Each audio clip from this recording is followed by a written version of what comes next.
Mara tinsab f'qagħda kritika wara li ttieħdet l-isptar flimkien ma' żewġ persuni oħra wara li kienu involuti f'inċident ta' traffiku fi triq il-Belt Valletta taż-Żurrieq. L-inċident seħħ nħabta tas-sija neqsin kwarta wara nofsinhar bejn van Toyota u karozza Subaru. Min investigazzjonijiet preliminari li saru mill-Pulizija tad-Distrett jidher li għal xi raġuni kien hemm impatt bejn van ta' tip Toyota misjuq minn ġuvni ta' 22 sena residenti ħalaxa u karozza ta' tip Subaru misjuqa minn mara ta' 64 sena residenti l-Fgura.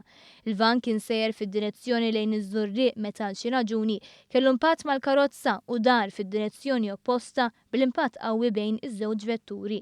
Fuq il-post issejħu membri mid-Dipartiment tal-Protezzjoni Ċivili li ħarġu lis-sewwieqa tas-Subaru u passiġġier tifel ta' 4 snin residenti Żurrieq li tieħdu l-isptar permezz ta' ambulanza. Intant is-sewwieq tal-van ittieħed ukoll b'ambulanza lejn l-isptar Mater Dei minħabba li sofra minn xokk. L-investigazzjonijiet min-naħa tal-Pulizija għadhom għaddejjin. Turista Belġjana ta' madwar 50 sena ddaħlet l-Isptar Ġenerali ta' Għawdex għall-kura wara li waqgħet u sofriet ġrieħi serji f'rasha waqt li kienet abbord dgħajsa li kienet qed tbaħħar bejn Malta u Għawdex. Il-każ seħħ nħabta tas-sija ta' wara nofsinhar xien il-kaptan tal-istess vapur tal-passiġġieri talab l-assistenza ta' Trasport Malta biex jassistu lit-turista.